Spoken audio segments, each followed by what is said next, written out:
Hi, my name is Josh Peterman, and I'm going to be giving an informative speech on the ladder effect of Hitler's doctor euthanization all the way leading up to the final solution. First of all, the euthanization law. This one I'm actually going to have to read. It's the textbook definition of Hitler's euthanization law. Anyone suffering from an incurable illness that leads to strong debilitation of either oneself or others can, upon explicit request of the patient and with permission of specially appointed physician, receive dying help. That's like modern day doctor-assisted suicide.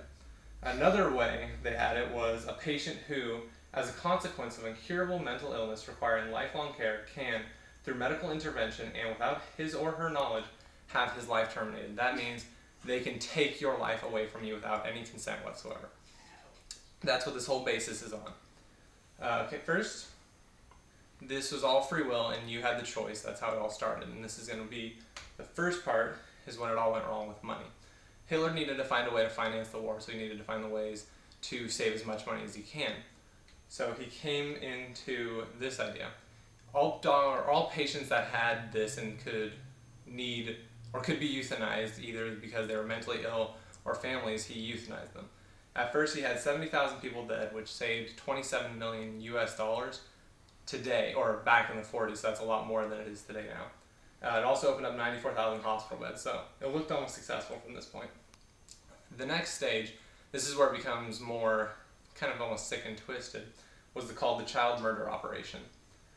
This all started with a note, actually. A father sent Hitler a note requesting his son be euthanized. His son was deformed and disabled, so his son had a pretty tragic life. So Hitler read this and sent his personal physician to the boy's house. The physician looked at the boy and inspected him and decided that he would indeed euthanize him. Hitler now thought this was a good way. He then had almost every physician in Germany at the time go and inspect children. Now these children were inspected for any deformity, anything that was wrong with their body, mentally, physically, anything. And these will all be noted. Once these were noted, they would go into a filter almost, where there'd be almost two piles, living and non-living. This would be if you're going to live or you're going to die. At first, they just started with morphine, lethal dosages of morphine, so it was, I guess what you can say is a more humane way to take somebody's life, and cyanide tablets, and then they eventually went to starvation, with just withholding care. The way they did this, though, is they disguised it as an illness. When the parents would be like, what happened to our kids? Hitler would be like, well, they died of this cause. This is how they justified it is it's not murder. They're simply withholding care and letting nature take its course. Now, how they informed the parents. They sent standardized letters. This is also the problem. These letters would say, your son or your daughter has passed away due to leukemia or any other childhood disease. Now, the problem was some of them would say, your kid passed away from pancreatic cancer when the pancreas had been removed years before. And so people started noticing these standardized letters and how everybody was receiving them. Unfortunately, though, nobody could be tried at this time because Hitler promised sanctity to anybody involved. Nobody could be in trouble. So this then, instead, so you can see how it's progressed from mercy killings and it's gone up higher. The next stage was the first mass killings. The first mass killing was performed on 20 individuals.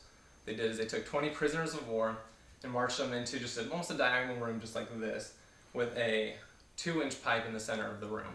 There were no chairs, there was nothing in this room, just a room.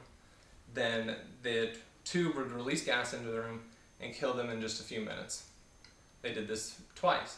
They actually threw a celebration party for it in the end, like an actual party like people would nowadays celebrate. The next stage, after they found out this was useful and they could do that, they started doing it on people. Mainly the Jewish people were the first people. They were thought of as inferior. You look at the papers that the Germans had at this time, the Nazis had at this time, the data showed that Jewish people had more diseases, more mental illnesses, but obviously it's easy to construe that and make that. So Jewish people were separated. After this, the final solution was thought of. It was 13 high-ranking Nazi and Reich officials. They decided that not only Jews, but communists, homosexuals, antisocials, gypsies, and all Russian POWs were to be eliminated and or tested on. Which brings to the next point. After they decided killing them wasn't efficient enough, they decided to experiment and learn as much as they can from these people. Some of the experiments were like cold water testing. It would take an individual and they would put them in very cold water, below freezing or just at freezing, to see how long this person would survive. They did this because Hitler wanted to know, say, his fighter pilot was shot down over an ocean, how long would he have before he had to rescue him before the pilot died. They'd give these patients or these people diseases and test out vaccines. They would transplant limbs, they would transplant organs, learning to see what they do. And that's one of the moral dilemmas is, even nowadays, because we still do use that information, is do we let these people die in vain and not use the information, or do we use it and have their sacrifice at least recognized? But in the end, actually, it was all concluded at the Nuremberg trials. The doctors that didn't escape went to Nuremberg for their sentencing and were sentenced for their crimes. Thank you.